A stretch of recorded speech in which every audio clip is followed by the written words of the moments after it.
102.4 à Agadir. Et depuis le 1er janvier dernier, les assurés ou bénéficiaires particuliers peuvent solliciter une médiation pour résoudre les litiges des opposants aux compagnies d'assurance. Élément d'information avec vous, Naïma.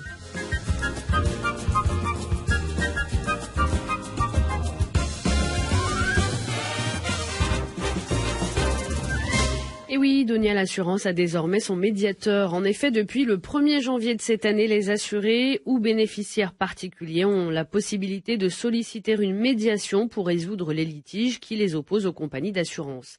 Un dispositif qui fait partie des engagements pris dans le cadre du contrat programme du secteur. Les objectifs sont multiples: améliorer la relation avec la clientèle, fluidifier le règlement d'un certain nombre de dossiers et éviter surtout aux assurés le recours systématique aux tribunaux. Selon la Fédération marocaine des sociétés d'assurance et de réassurance, en partenariat avec la DAPS ou la nouvelle ACAPS, c'est l'autorité de contrôle des assurances et de la prévoyance sociale, sont éligibles à la médiation les litiges qui n'ont pas fait l'objet d'une action en justice et dont le montant est supérieur à 5 000 dirhams et qui opposent exclusivement les particuliers aux entreprises d'assurance. Un recours qui est gratuit et lorsque le montant ne dépasse pas les 50 000 dirhams, eh bien son avis s'impose à l'entreprise d'assurance. Quant à la désignation et le suivi des activités du médiateur, ils seront exercés par une commission composée de 2 représentants de l'ancienne DAPS ou de la CAPS et de 2 représentants de la fédération. L'actualité en débat, 7h30, 10h, les matins luxe. Et nous poursuivons avec cette information. Depuis le 1er janvier dernier, l'assurance a son médiateur. Il est d'ailleurs avec nous ce matin. Mohamed Saïdi, vous êtes le médiateur de l'assurance en personne. Bonjour. Oui, bonjour. Bonjour et merci d'être avec nous, Mohamed Saïdi. Alors une première question, juste pour clarifier un petit peu les choses. La DAPS ou la CAPS, on parle de quoi aujourd'hui ? Enfin, des deux, je dirais, puisque la DAPS continuera d'exister en tant qu'administration. Maintenant, la CAPS, effectivement, l'autorité de contrôle des assurances et de la prévoyance sociale. Oui. Maintenant, le président vient d'être nommé. Son démarrage nécessite l'instauration des structures. Mm-hmm. Donc, il y a encore des commissions à créer, et donc aujourd'hui, nous sommes avec le comité de nomination et de pilotage est composé de 2 représentants de la DAPS et de 2 représentants de la fédération. En l'occurrence, l'un des représentants, c'est le président de la CAPS. D'accord. Et son adjoint, je pense, comme c'est le dispositif de création de la CAPS prévoit, disons, le transfert du personnel de la DAPS pendant 2 ans. Vers la CAPS, donc je dirais qu'aujourd'hui nous sommes entre les deux. Entre 2 chaises. Donc on va parler de la CAPS. Oui, pour être oui. Dans l'actualité. Alors, Redan Fadal, je vous donne la parole dans un instant. Juste une question. Pourquoi est-ce qu'on a décidé de mettre en place maintenant ce nouveau dispositif de la médiation en assurance ? Ce dispositif, comme vous l'avez souligné au départ, donc c'est le souci d'améliorer la qualité, mais c'est surtout le Maroc est en train de mettre en place un dispositif de protection du consommateur. Et dans ce cadre-là, il fallait absolument, aller au-devant des assurés et des bénéficiaires de contrats pour leur proposer un dispositif qui permette de résoudre amiablement leurs litiges vis-à-vis des assureurs. Donc là, effectivement, le développement de l'assurance entraîne la multiplication des petits dossiers. Oui. Et donc, pour éviter d'aller engorger les tribunaux sur des petits différends, l'évolution de la gestion des conflits au niveau international, pas uniquement au Maroc, c'est d'aller vers ce qu'on appelle les modes alternatifs de résolution des conflits. C'est la médiation, c'est l'arbitrage. Et donc, dans ce cadre-là, le Maroc, d'ailleurs, était en train de préparer un dispositif pour la place financière d'un centre de médiation international. Et donc, le secteur de l'assurance, qui est générateur de conflits, parce que l'assurance est un produit juridique. Donc, il y a toujours matière à interprétation. Ce n'est pas un article qu'on achète, ce n'est pas cette bouteille qu'on va acheter, c'est clair, c'est net, c'est de l'eau. Dans un contrat, il y a toujours matière à contestation. Et donc, la médiation est un outil qui va permettre justement solutionner d'une manière amiable les conflits qui bien souvent sont des malentendus. D'accord. De l'incompréhension. C'est pas toujours réellement des litiges au sens dur du terme. D'accord. Donc la médiation, dans un souci, vous l'avez dit, d'abord de désengorger les tribunaux et puis aussi dans un souci de protection du consommateur. Redouane Faddal. Oui, donc la médiation qui se développe partout, les modes alternatifs de résolution des conflits, l'arbitrage entre entreprises. On voit que la médiation, par exemple, en Europe est bien établie avec même des sites internet qui permettent de saisir directement les médiateurs. On a vu qu'on avait développé au Maroc la médiation bancaire, donc la médiation en matière d'assurance va prendre.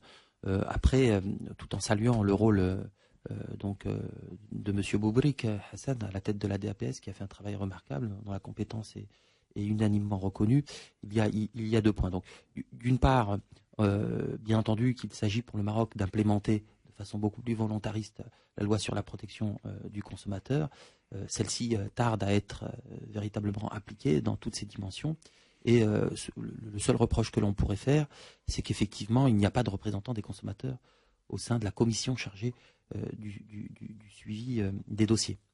Et le deuxième point, on pourrait aussi donc faire valoir que le fait que le médiateur ait ses bureaux au sein des locaux de la Fédération marocaine des sociétés d'assurance et de réassurance pourrait donc prêter à confusion, même si dans les faits, il est clair que la probité des représentants, notamment de la DPS et de la Fédération marocaine des sociétés d'assurance, n'est pas à remettre en cause, puisque de toute façon, ils ont initié quelque chose qui peut être salutaire pour accélérer les dossiers, puisqu'on sait qu'il y avait une problématique de délai et qu'il fallait accélérer les processus. Mais cela introduit une espèce de confusion des rôles, et une confusion quant à l'indépendance et la neutralité du médiateur par rapport aux sociétés d'assurance.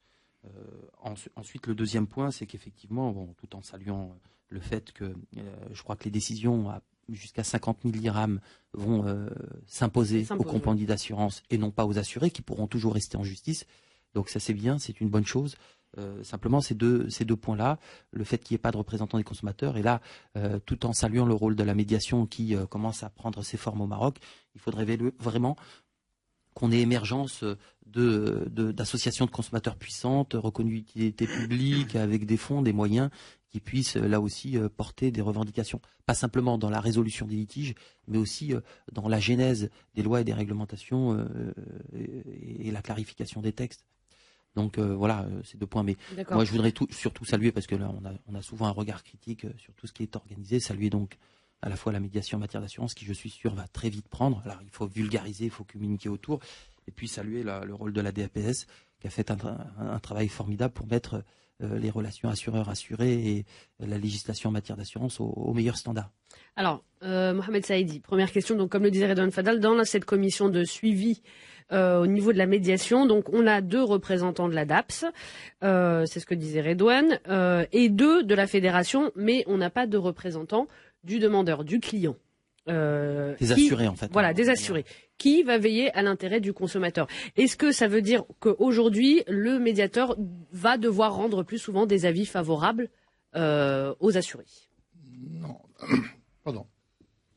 Bon, là, le fait que le médiateur soit logé dans les locaux de la fédération, c'est juste une question de commodité. En attendant d'avoir ses propres locaux, donc il fallait démarrer effectivement le plus rapidement possible. Et donc ça a été logé au siège de la fédération parce qu'il y avait un étage de libre dans cet immeuble.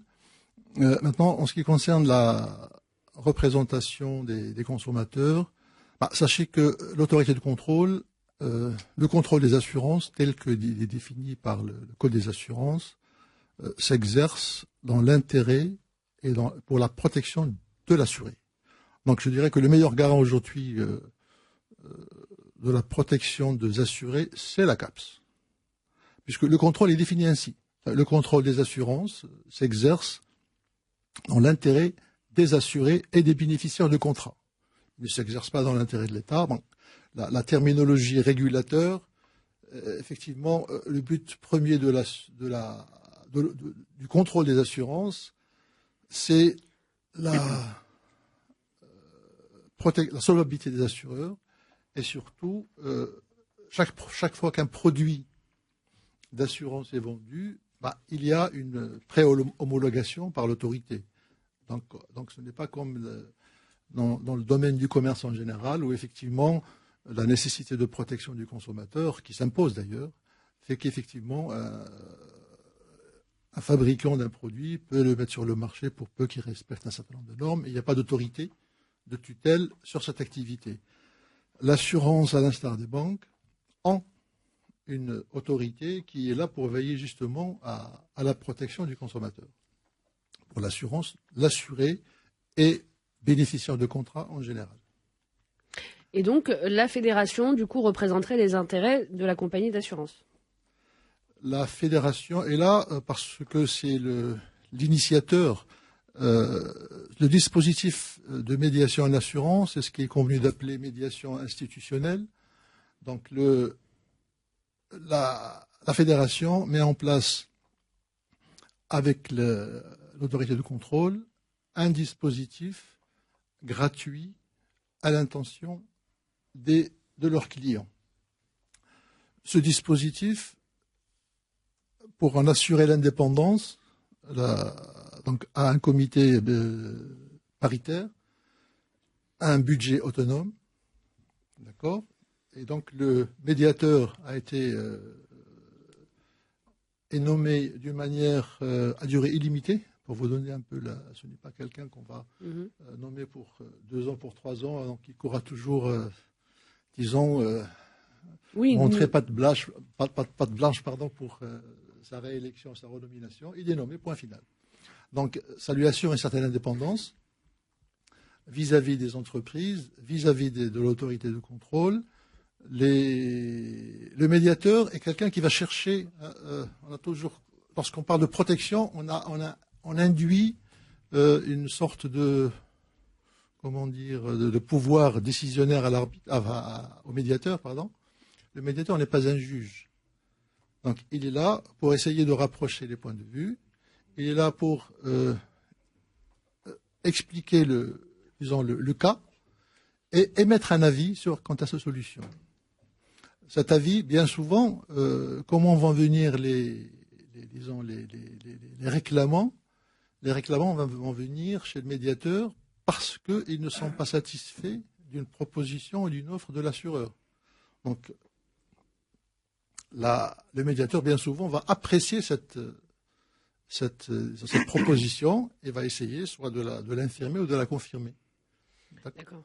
Je vais vous donner la parole, Talha Shakir, mais une question. C'est bien que ce soit gratuit déjà. Oui, c'est gratuit. Monsieur l'a dit, le fait que ce soit gratuit, c'est très important parce qu'il n'y aura pas de frais par rapport à une action judiciaire qui pourrait coûter et être très longue. Là, c'est totalement gratuit. Oui, c'est bien de le souligner.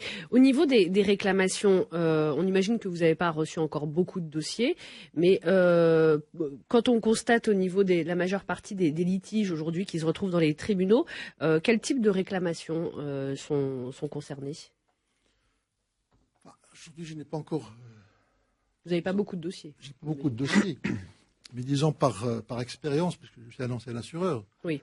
Donc le fait d'avoir fixé 5 000 dirhams, donc ça fait tous les petits dossiers qui sont en général des sinistres matériels, qui sont déjà gérés par l'assureur du client, qui en général va essayer de l'indemniser et de faire un recours contre le responsable. Donc il y a déjà une sorte d'intervention d'un tiers qui fait que les dossiers qui vont venir, c'est certainement des dossiers, d'un certain niveau. Oui. Essentiellement automobiles, puisque c'est la plus grosse branche de l'assurance. Mais il y a également des dossiers dans le cadre de l'épargne, dans le cadre de la multirisque habitation. Crédit consommation. Crédit consommation, tout ce qui concerne le particulier, puisque la médiation, dans un premier temps, est réservée, donc a été limitée aux particuliers. Aux particuliers. D'accord. Talal Shakir. Justement, elle est limitée aux particuliers. Peut-être que faudrait-il réfléchir à une extension vers ce qu'on appelle les TPE, les très petites entreprises, qui elles-mêmes sont très petites, il faut le dire, petit budget, ont beaucoup de difficultés. Parfois, même certains sont pas assurés parce qu'ils le savent pas, mal orientés.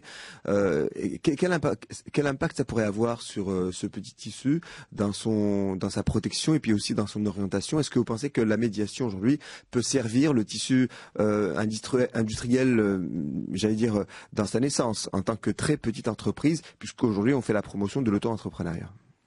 Oui, enfin, aujourd'hui, la limitation aux particuliers est venue justement, enfin, de cette notion du système de protection du consommateur. Donc la définition du consommateur, c'est le particulier et non professionnel. On définit consommateur, la loi de protection ne s'adresse pas aux professionnels, en estimant que ces professionnels sont suffisamment grands pour se défendre tout seuls.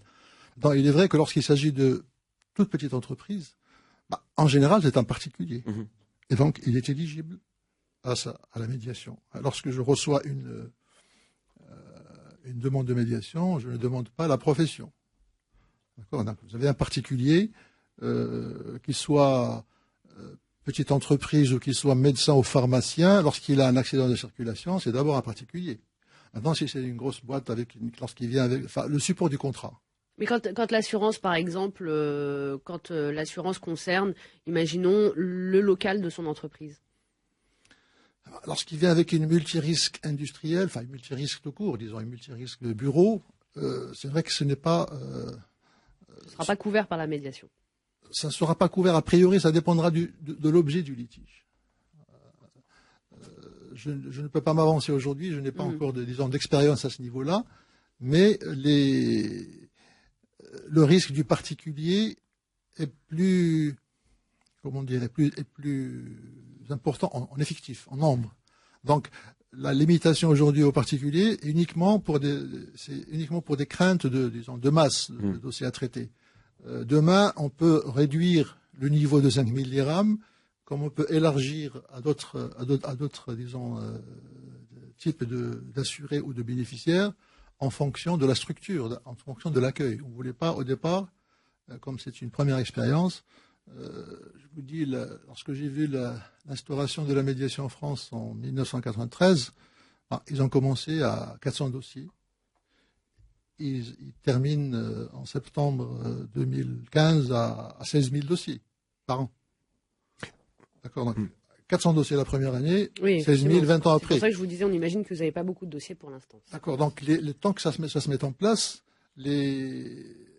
on va annuellement faire un bilan pour pouvoir effectivement modifier. Et comme c'est un dispositif conventionnel entre deux parties, il est très facile de modifier ou d'adapter ce dispositif-là en fonction des... Oui, juste 15 secondes. En attendant que ça se mette en place, vous ne craignez pas la colère, entre guillemets, d'autres corps de métier comme les notaires qui, justement, au niveau des marques, des modes alternatifs de règlement de conflit, sont en colère que des spécialistes, effectivement, des commissaires en compte, prennent ces dossiers-là pour la médiation, l'arbitrage et éventuellement la conciliation?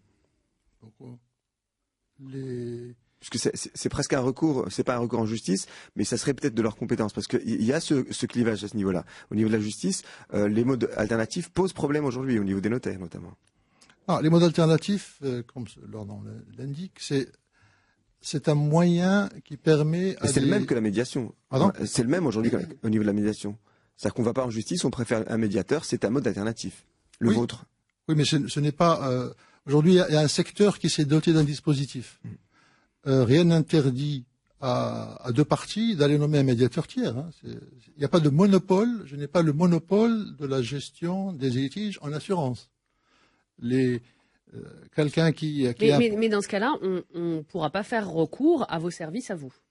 Oui, évidemment. Si on fait appel à un médiateur tiers. Oui, s'il y a un médiateur tiers, vous avez l'arbitrage, la médiation, la justice, la conciliation, la négociation. Enfin, vous avez des tas de moyens de résoudre un litige. Aujourd'hui, la fédération et l'autorité de tutelle disent voilà, on institue un médiateur gratuit pour vous donner un service gratuit. Vous le prenez pas. On ne vient pas vous imposer un dispositif. C'est ce que disait Talal Shakir, c'est que finalement, avant, on faisait un appel à un médiateur tiers qu'on payait.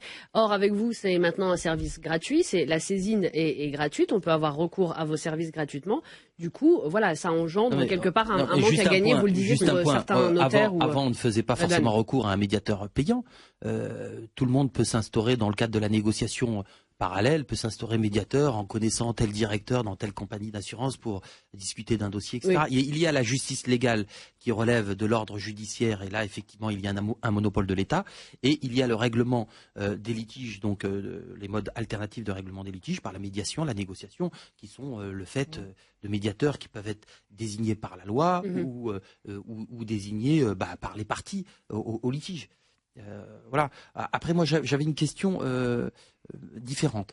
Est-ce que l'instauration du médiateur et le fait aussi de décisions de justice qui sont rendues systématiquement ou dans la majorité des cas contre les compagnies d'assurance, est-ce que c'est pour sortir de l'interprétation plus ou moins légitime ou plus ou moins orientée que font les organes du judiciaire d'un litige? Est-ce que le fait de conférer à un médiateur issu du domaine des assurances la résolution de ces litiges, ce n'est pas aussi conférer à quelqu'un qui est en capacité d'interpréter de manière beaucoup plus juste les lois, les dossiers, pour sortir du biais de la justice qui peut être soumise à des aléas ou à des interprétations erronées, puisque c'est un domaine technique. C'est pour ça que je demandais tout à l'heure si le médiateur allait rendre des avis plus favorables aux consommateurs. Est-ce que, s'agissant d'avis techniques et s'agissant d'un domaine qui est éminemment technique, on a voulu par là aussi sortir de l'aléa que pouvaient introduire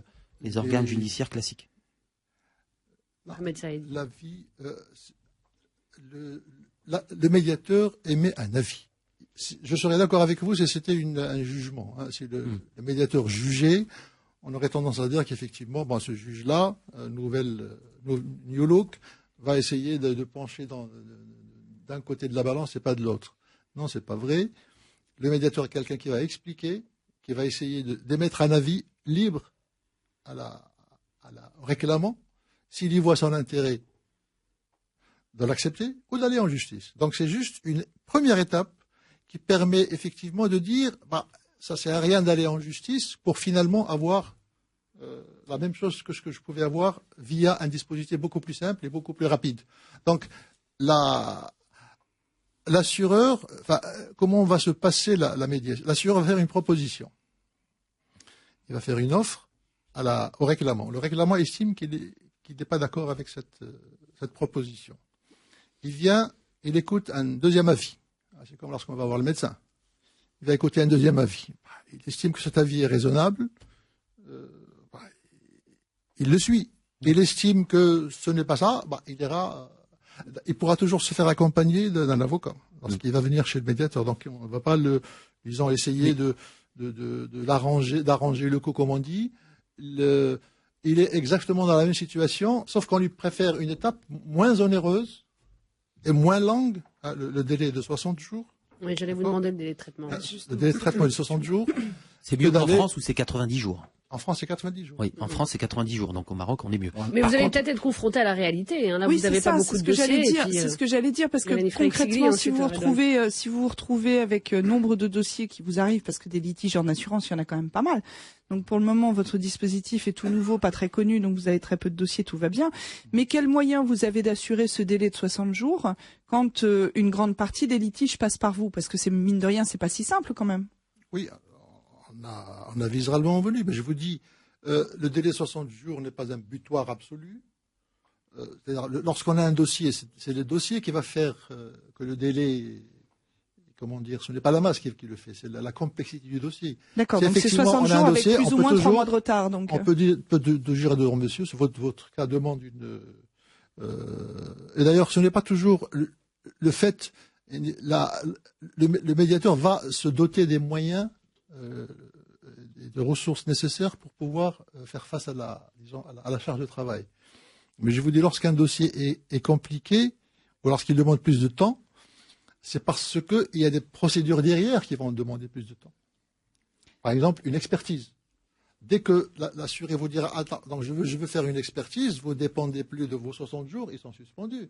C'est le temps que mettra son expert pour le remettre son rapport. Alors, deuxième question, puisque le recours à vos services est gratuit, qui paye finalement cette médiation qui doit quand même être coûteuse en termes de structure Pardon, ça c'est comme le contrôle des assurances, comme tout, c'est l'assurance qui paye, c'est les assureurs qui payent. Très bien. Donc il y a un budget qui est nommé, qui est justement doté, qui est décidé par ce comité de nomination, qui fixe un budget. Le médiateur fixe son budget et il est, il est approuvé et financé par la fédération. D'accord.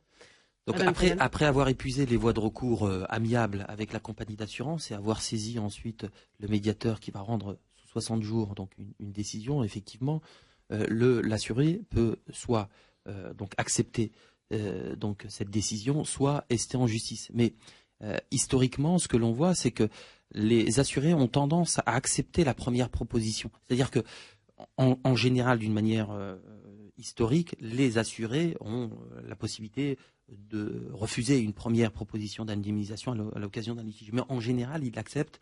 Et en général, après avoir épuisé les voies de recours directes et la médiation, ils ne sont pas tentés à poursuivre un combat long, surtout en justice. Donc, si vous voulez, une fois qu'on a donc épuisé la voie de recours directe avec la compagnie d'assurance et avoir donc obtenu une décision du médiateur, il est en général, on aura une proportion extrêmement importante, si le consommateur ou si l'assuré marocain se comporte comme ailleurs, une proportion importante d'acceptation de la décision du médiateur. Et donc ça, c'est pas anodin. Ça veut dire que cette décision, dans bien des cas, sera la décision acceptée par l'assuré, qui ne voudra pas continuer un combat long, fastidieux, qui aura à faire face à des frais de justice et qui doit réparer soit son véhicule automobile, soit qui doit prendre des décisions personnelles. Donc, la décision du médiateur est importante parce qu'elle ferme psychologiquement une porte supplémentaire, l'assuré acceptant généralement la décision qui lui est proposée. Donc c'est pour ça que le fait de mettre en place une médiation, ça n'est pas anodin pour sortir du biais justement que peuvent induire les décisions de justice dont on sait qu'effectivement les juges ne sont pas forcément des techniciens. Alors Mohamed Saïdi, deux dernières questions très rapidement pour terminer. Pour les consommateurs, déjà, est-ce que on a prévu de mettre en place quelque part comme une campagne de communication pour justement pour dire qu'il existe aujourd'hui un médiateur de l'assurance? Et puis deuxième question, vraiment une question d'ordre pratique, est-ce que on pourra être renseigné par téléphone pour avoir le suivi d'un dossier ou l'issue d'un dossier? Non, aujourd'hui, nous sommes en train de préparer, disons, des plaquettes, des dépliants qui seront remis par les compagnies d'assurance et les intermédiaires assurés au moment de la souscription. Chaque fois qu'une compagnie proposera son offre à un assuré et lui dira « Voici ma proposition, si vous n'êtes pas d'accord, vous pouvez toujours vous adresser au médiateur à telle adresse et à les coordonnées ». Nous sommes en train de mettre en place un site web où on pourra télécharger tous les documents nécessaires pour saisir le médiateur, etc. En phase de croisière, le site web permettra de suivre le dossier. Ce n'est pas dans l'applicatif actuel, mais c'est prévu en évolution future. Déjà, ma présence aujourd'hui. Oui, ça va servir à sensibiliser. J'avais déjà d'autres engagements avec d'autres stations radio pour parler du sujet. Et puis voilà, donc mais je reste, pour le commentaire de votre collègue, ce n'est pas... le choix du médiateur est important. Donc je suis un retraité, j'ai quitté le secteur de paix à un certain temps. Rapidement... La décision, ce n'est pas la décision, c'est l'avis du médiateur. Pour vous donner un ordre d'idée, lorsque je regarde les statistiques, puisque l'expérience que nous avons, c'est l'expérience française, dans les 2/3 des cas, le médiateur a suivi l'avis de la compagnie. D'accord ? Et vous avez l'autre tiers où effectivement il a suivi un avis différent. Ça vous donne un peu le temps de la... Aujourd'hui au Maroc, les entreprises sont en train de s'organiser dans ce sens. Il faut effectivement qu'il y ait en interne un service de gestion des réclamations qui va essayer de normer les choses. La position de l'assuré n'est pas toujours en face, parce que vous oubliez un autre intermédiaire, enfin un autre acteur. Maillon. Notre maillon dans la chaîne, c'est l'intermédiaire d'assurance qui, là, en fait, qui constitue aussi un sorte d'avocat, entre guillemets, qui défend son dossier vis-à-vis de la compagnie et qui pourra, pour le cas de l'information, l'orienter vers le médiateur, qui pourra même l'aider, parce que l'avis du médiateur est communiqué aux deux parties. Et ils ont 3 semaines pour se prononcer. Donc, lui, il pourra toujours aller demander avis à son avocat, à son collègue, à son intermédiaire, à sa voisine, à son cousin, pour dire, bon, voilà ce que me propose le médiateur, voilà ce qu'a proposé la compagnie, est-ce que j'ai une chance? Donc, il n'est pas devant le fait accompli, d'accord? De dire, voilà, c'est comme ça, c'est blanc, et point final. Donc, il va juger. Donc, moi, je pense que c'est un moyen qui permet de démontrer, et là, je m'y appliquerai, de démontrer à quelqu'un qui n'est pas satisfait d'une solution à un litige, que ce litige a été vu par une autre personne, qui va lui expliquer ou qui va lui démontrer qu'effectivement, il y a une autre vision. Cette autre vision ne veut pas dire nécessairement une autre solution, d'accord, mais une autre façon de voir, et toute personne étant responsable de ses actes, il va apprécier son intérêt à sa juste valeur. Ce sera au consommateur de prendre la décision finale. Non, mais il faut saluer l'installation de ce médiateur, de ce processus de résolution alternative des conflits, et on espérerait que ça se développe autour d'autres secteurs de la consommation clé. Et on sait qu'il y a d'autres problèmes par rapport à d'autres professions libérales, et donc on ne peut que saluer l'installation de ce médiateur.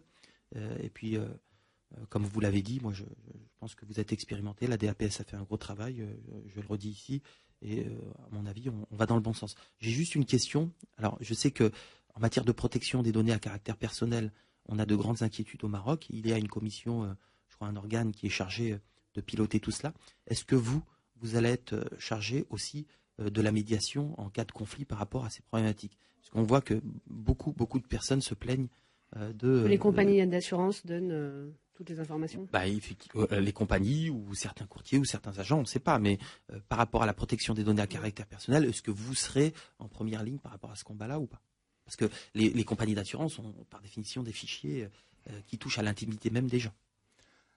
Il y a deux volets. Donc le médiateur est soumis, disons, au dispositif et à la loi par rapport à la protection des données personnelles.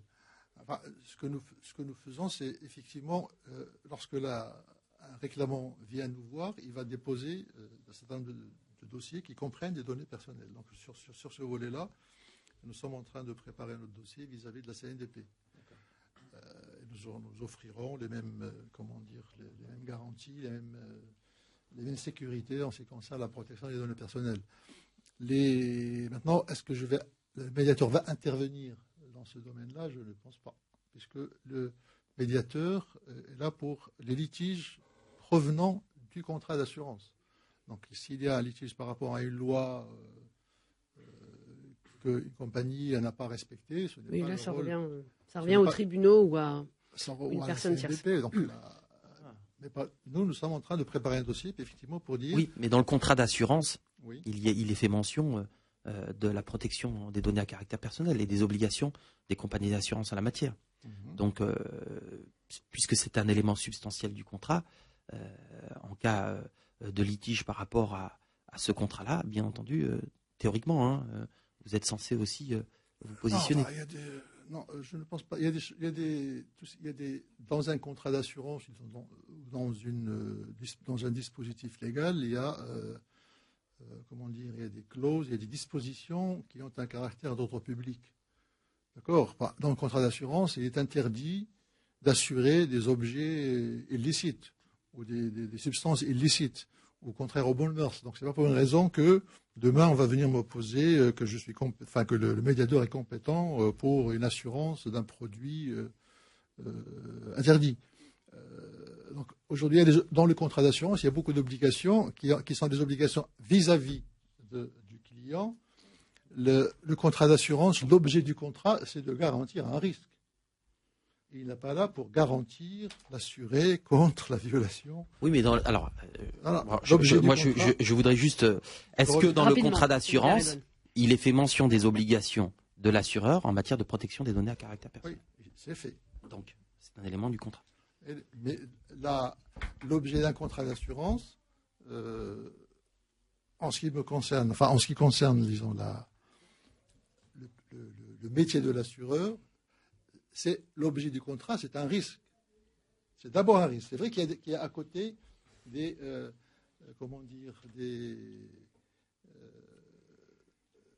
en tout cas, c'est un cas de figure auquel vous risquez d'être confronté. Oui, mais je vois mal la prestation. Je vois le litige. Je vois le litige. Ce n'est pas une hypothèse d'école.